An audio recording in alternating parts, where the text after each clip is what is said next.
All right, America. We got our first slide. And this slideshow was made by Dawson Berg, Mikey Campbell, Aaron Luttrell, and Bryson Lawrence Phillips. All right, our second slide. So this slide is just telling who did what.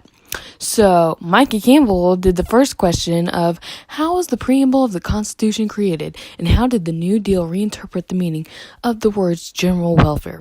Dawson Berg did the second question of what has been the tension between liberty and order that has traced its history from the time of the rise of the Federalists to the rise of the Tenthers in more modern times. Aaron Luttrell did the fifth one. In 2018, there has been a heated fight over the nomination of Brett Kavanaugh to the U.S. Supreme Court. In the 2018 midterm elections, which political party and their alliance of interest groups had the best ideas for creating a more perfect union for our U.S. and our posterity? Anna Luttrell did the third one. How has our U.S. of government evolved to balance the demands of faith and the demands for equality throughout our history?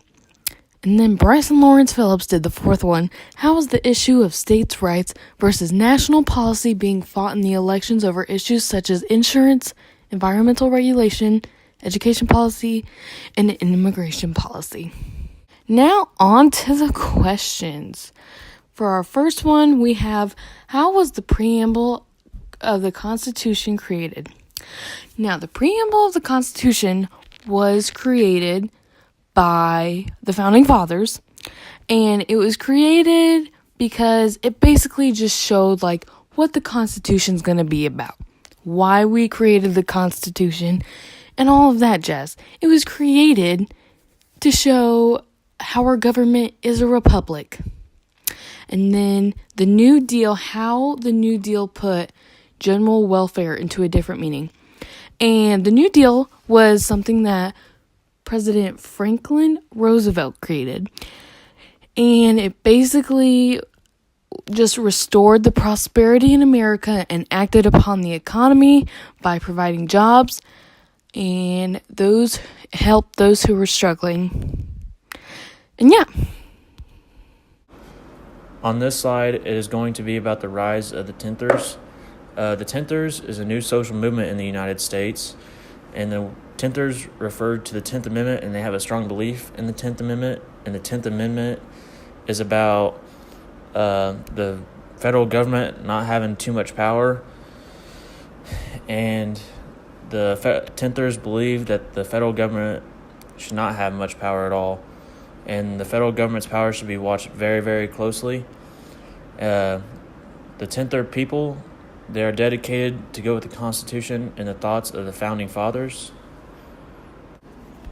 This next slide is going to be about the rise of the Federalists. The rise of the Federalists, it was first used in 1787 to describe the supporters of the new Constitution. The group was mainly made up of Republicans, obviously. And in 1791, the Federalist Party was formed by Alexander Hamilton and other believers. By 1795, the Federalist Party turned into a well-organized party. They succeeded to elect John Adams president in 1796, but the real difference between the Federalists and the Tenthers is the Tenthers believe more that the federal government should not have as much power, and the Federalists believe that the federal government should have a little bit of power to be able to make the decisions, and that's just the real difference between Federalists and the Tenthers.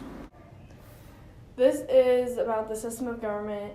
The system of government has changed a lot over the years. It deals with things differently than they did before, and taking what we learned from the past to apply it to the future and improve on how to deal with things is important. This is a quote about equality post-Civil War in America. The slave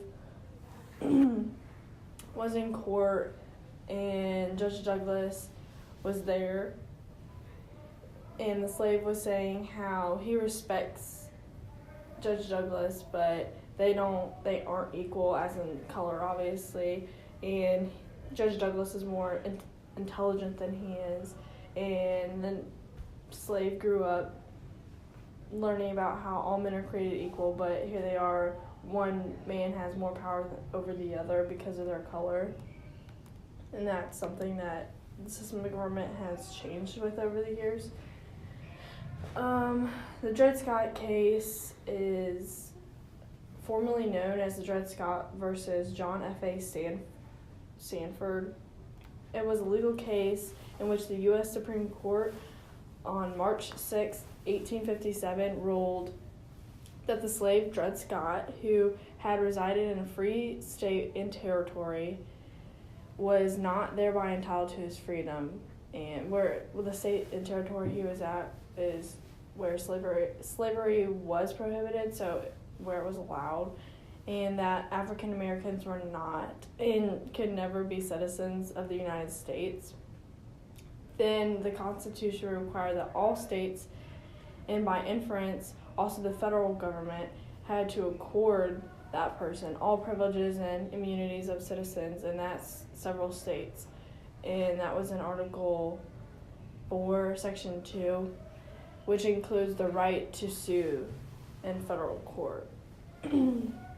Also, the federal government had a positive, indeed a constitutional, obligation to defend slavery, and they had apparently triumphed over that. And the Dred Scott case. Let's talk about state rights versus national rights. The U.S. state rights are political powers held for the state government, not the federal government. This is wrote in our Constitution, reflecting especially shown the powers of Congress in the 10th Amendment. Examples of state rights include driver's license and marriage license. The creation of local governments, the ability to ratify the amendments to the Constitution are within the state lines. Another example of state laws include gay marriage laws and criminal matters.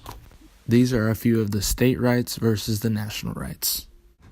State rights versus national rights. The U.S. state rights are political powers held for the state governments, not the federal.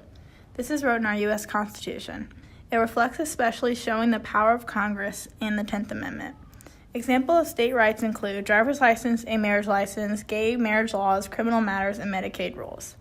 Also, it's the creation of local governments and the ability to ratify amendments to the Constitution.